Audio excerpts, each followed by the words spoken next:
The Russian Tier 10 tech tree light tank known as the T-100 LT is incredibly fast, going in at 68 kilometers per hour. It has a power to weight of 30, so it's very easily keeping up with tanks like the Batchat, Leopard 1, or even the Vickers Light. The tank also carries a 3,500 damage per minute gun, peppering its opponents with 310 damage per shot, giving you the ability to easily perma-track enemy opponents if you do get the track wheels exposed and the repair kits used.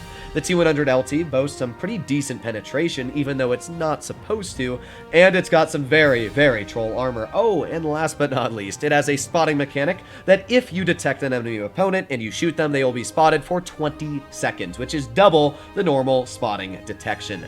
The T-100 LT is great for a lot of reasons, and in today's video, we're going to be doing a full down review on everything you need to know about this Russian light tank.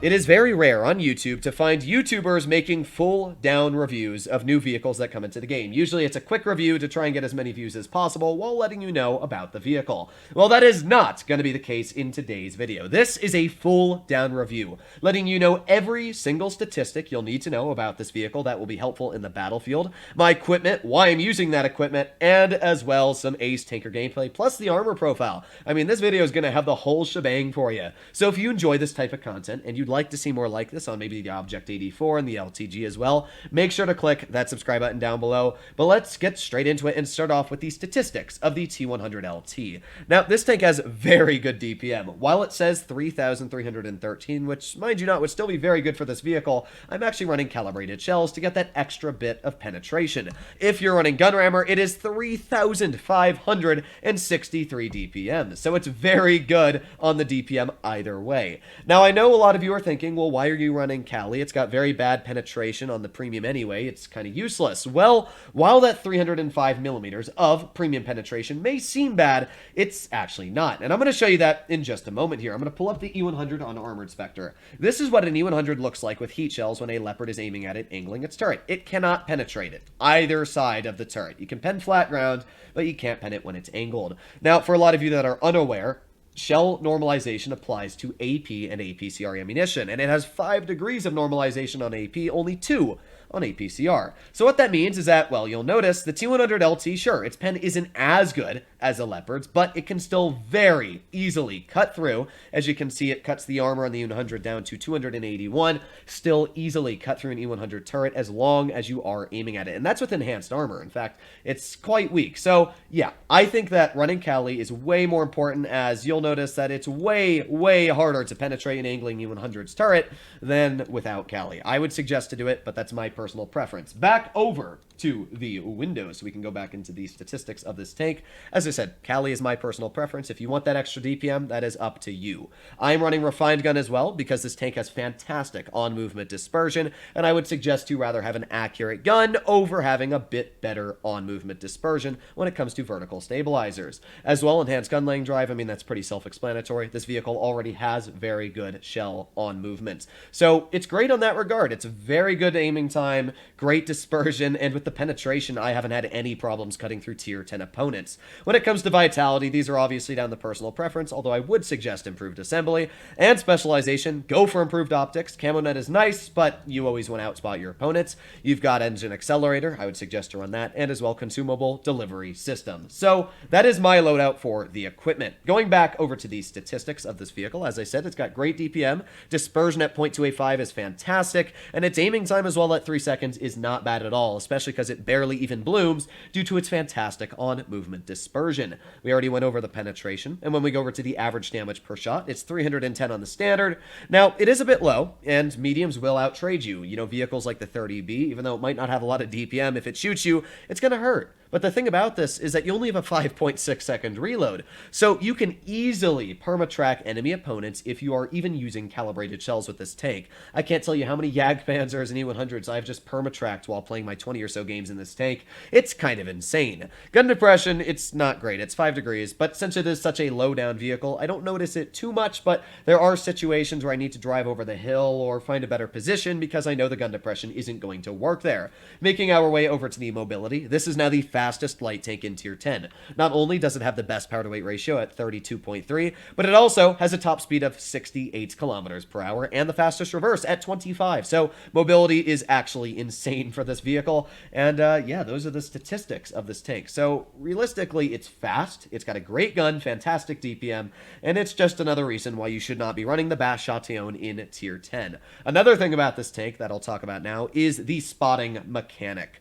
There is a spotting mechanic for this tank that if you shoot an enemy opponent that is detected, they will be spotted for double the normal time. And every time you shoot them, it resets that. Now, the reason this is so broken is, first of all, let's say you spot a 183 and you shoot it, boom, 20 seconds, even if it's in cover. And there's two things that I've noticed that makes it really busted. The first is that when you get shot by them and then you shoot them, they're spotted for 20 seconds, you're spotted for 10. So when they go undetected, normally when a tank goes undetected, you don't know where they're looking.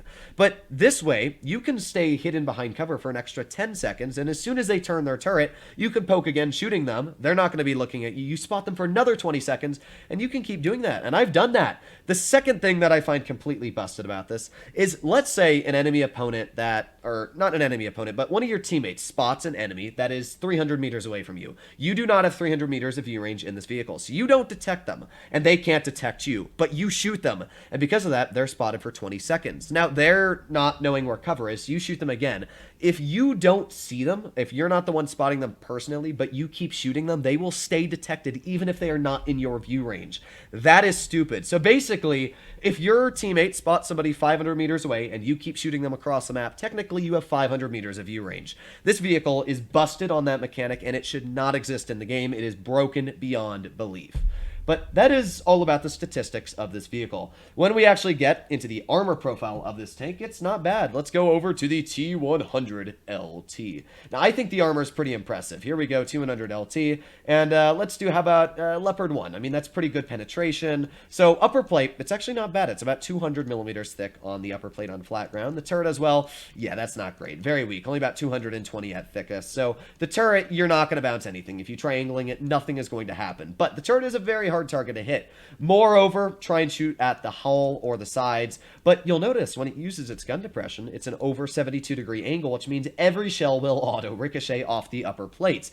Now, heat will penetrate the upper plate of this vehicle, but it said you even have to load heat to penetrate this light tank, and even at an angle like this, you can still get bounces because that upper plate is pretty thick. It's a light tank, but it's actually got some impressive armor. I've gotten a couple troll bounces here and there on the sides. The track wheel actually extends further than the hull when you're aiming at it like this, so you can hit the track and not actually penetrate the vehicle. It's just a very troll tank when it comes to the armor. You'll also notice it's got angled sides, so if you aim at the sides at an angle that's too steep like this here, it won't penetrate. So yeah, overall, this vehicle is very troll, and its armor's not bad, but I also wouldn't say that it has the best armor in tier 10. It's definitely a light tank, and that does make sense. Getting stuck into the first battle, we find ourselves on Naval Frontier. Now, Naval is a great map for any vehicle that has decent mobility, because what you do is you push into that bush that overlooks base B, and it's pretty simple. You spot the heavies that cross, you can farm them, and when you've got this stupid spotting mechanic that lets you detect the enemy for double the time, it's pretty busted. So you're going to watch just what me and my platoon mate here, Bat Chat Begins, are going to be able to do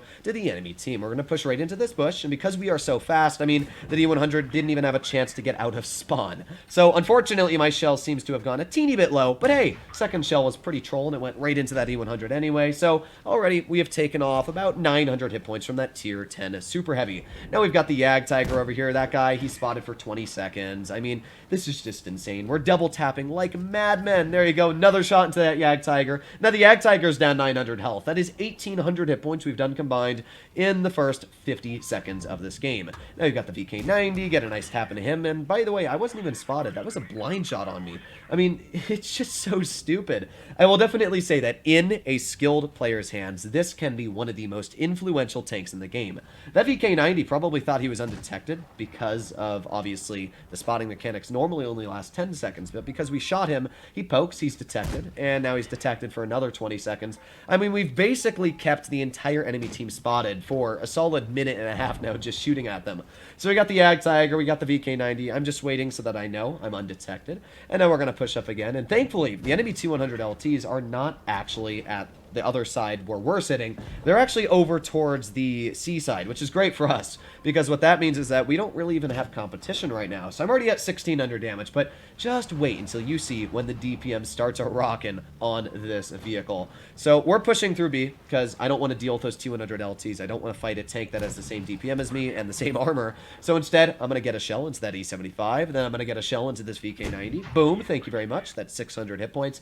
And then the E100 starts backing up. And I just got my adrenaline back, which means, boom, I just put on my adrenaline. And, yeah, that's about 4,000 DPM I have aiming at the rear of this E100. I mean, this is insane. You can just see where the DPM on this vehicle feels ludicrous. And yes, I could have run rammer here, but it wouldn't have really made a difference. We're going to get a shell into that guy. Thank you very much for your hit points. And now, again, we're going to start aiming in on this E100. Kaboom! Thank you very much. I mean, this is insane. This is just stupid. I'm already at 3,700 damage here, and now I'm going to push up and start getting shells into this VK90. Now, I do want to point out that this tank plays like a light tank. There is a difference between a Sheridan, a Vickers Light, and a T-100 LT. And that's because this is the first full-fledged light tank in the game. When you look at a Sheridan, you don't really play it like a light. You play it like a tank destroyer. You just kind of snap somebody for 560. Even if you trade with them, then you back up. When you're in a bat chat, that thing's a mobile tank destroyer, and it really plays weird. And then you make your way over to the Vickers Light, and honestly, the Vickers Light is just a medium in a light tank skin.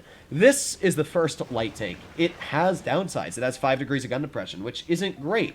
And it does have low alpha and not the best penetration when you compare it to every medium in tier 10. It's okay, but it's definitely nothing to write home about. So I will say that this is the first tank that is actually a light tank playstyle, which I'm happy about. Unfortunately, that spotting mechanic plus the DPM makes this tank busted. On World of Tanks PC, the T-100 LT has 2,300 base DPM. If you get it fully upgraded and you're running bounty equipment and everything like that, you can get up to about 2,700, 2,800 DPM. This vehicle has 800 more damage per minute in Blitz. And yes, they are very different games. But the big thing that I don't like is that Wargaming gave this vehicle DPM and the spotting mechanic. They should have made up their mind either spotting or the DPM. If they'd taken away the spotting mechanic and just left it with the DPM, I think it would have been a very nice tank. But the fact that it has this DPM and the ability to outspot any tanks, and, oh, also I forgot to mention in the statistics, it has the best camouflage in tier 10. So that's another thing that's pretty crazy about this vehicle. I mean, this game here, I didn't do anything ridiculous, but we did 5,500 damage. Like, oh no, I died. But, oh boy, 5,500 damage. This was an easy win, and it showcased just where this vehicle feels insane. Sure, the spotting mechanic didn't make a huge difference in this battle, but it showcases where the DPM did make a big difference. That was a 5,500 damage mastery and 192,000 credits. Now we find ourselves stuck on Castilla. Funny enough, this was the first battle I played in my T-100 LT today, and it was the best battle I've played in the tank today. Although, I do want to point out that almost every battle I've played in this vehicle has been a win, and a pretty high damaged one at that. So what does the enemy team have? Well, IS-7, Leopard 1, Object 260, Sheridan, Standard B, Waffenträger, and an Object 704. Now, I was not in platoon in this game, as this was the beginning of the stream, so this was completely solo. The enemy team does not have a T-100 LT, and you're gonna see just what I can do with the spotting and as well the DPM this vehicle has. So first of all, I'm gonna get in the base A. I always try to capture the bases, especially when I am in a light tank in Supremacy, because it's kind of my job to do spotting for the team. So we got a Leopard over here. This guy just barely have the roof of his turret, and because we have that crazy .285 dispersion, I'm easily able to snap him in his tank. So now he's gonna be spotted for the next 20 seconds. We got the Sheridan up top here, so we got 2 tanks, but oh boy, that's a lot of vehicles. So right now, there's a lot of decisions coursing through my mind. I'm like, what do I want to do? I don't have a lot of gun depression, so I got to be careful here. But again, it is very low down, so I can work the gun depression very fine here. We got the 260, get a nice tap into his vehicle. I think I'm going to put on my adrenaline as well in a moment, but we're going to try and get another shell into him. Boom, there you go. I mean, you can see where this tank's DPM just feels amazing. That's 2 shots, 3 shots now into that 260. Here goes the adrenaline. So we've already taken 900 hit points off. Now that's 1,200 hit points off of this guy. I mean, it's just a walk in the park. Now we got the 704, and I was going to try and track him, but I realized that it wouldn't have made much of a difference. So I'm just going to back up here. We're already at 1,870 damage in this game, but yeah, we're not done anytime soon. There's another shot to that 704. Back up before he has a shell on me because of our ridiculous reverse speed. And oh boy, look at that. Kaboom! There you go. Nice shot. Wedged my tank on that hill there, which gave me artificial gun depression that I could use on that 704. We're already at 2,500 damage, and now we're at 2,800. I mean, it's just insane how quick this vehicle racks up the damage numbers. Now, this is where the gun depression isn't great. You'll notice I'm trying to use it, but I can't. And I don't want to bleed health to a standard B that has an incredibly strong gun. So right now, like, we got a nice shot out, but I'm thinking, okay, I'm not going to poke this guy anymore. At least we broke 3,000 damage. So I'm just chilling here thinking, okay, And then I came up with a genius idea. Why don't I just come up behind them? Yeah, it wasn't very hard. I'm a light tank, so I might as well use my mobility. Let's go up behind the standard. Let's get behind this Object 260, try and get some shells in. So here you go. There's the Object 260. I obviously don't want to bleed health, so there you go. Nice bait of a shell. Now we're going to get a tap into that 260, and he's going to pull forwards. I don't have enough gun depression to shoot that, so now we're going to start shooting shells into the standard B. Again, gun depression, not great. I've got to artificially wedge my tank on this hill to get enough gun depression out. But since we're doing that, HE right to the rear of that standard B. I mean, again, just the DPM on this tank, we're already at 4,200 damage in this battle, and I mean, that's it. That's a wrap, folks. We have an easy win. All we got left is 3 enemy opponents. We got a Sheridan, we got an IS-7, and a Waffenträger. That is at 50 hit points. So I'm going to push off here. That 62A is going to push that Sheridan back, so there's one shell into that guy, and he's going to back up. So now we're going to get our second shell in, again, using that crazy DPM. So this guy is dead.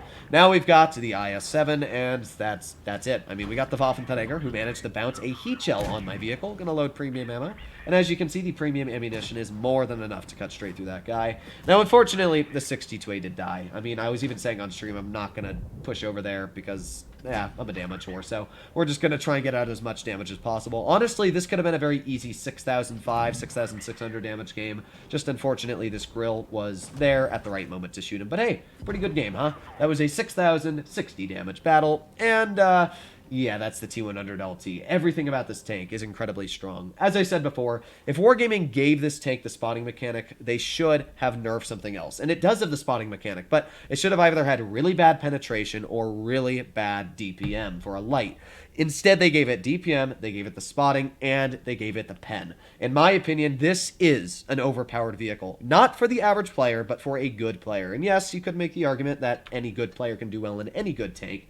But I specifically think that I can win more battles in this vehicle than really any other tier 10 light or medium currently in the game. I'm sitting at an 82% win rate with 3,600 average damage, and that's really all I need to say. My Concept 1B is 88% right now with 3,600, so this is right on track to becoming my Concept 1B just for a light tank. This vehicle is insane. Later today, I'll be talking about the Object 84, so if you want to see a review on that, make sure to click that subscribe button down below, and we'll also be doing the LTG, so make sure to click that subscribe button. But other than that, I'll be seeing you in the next one. Bye-bye.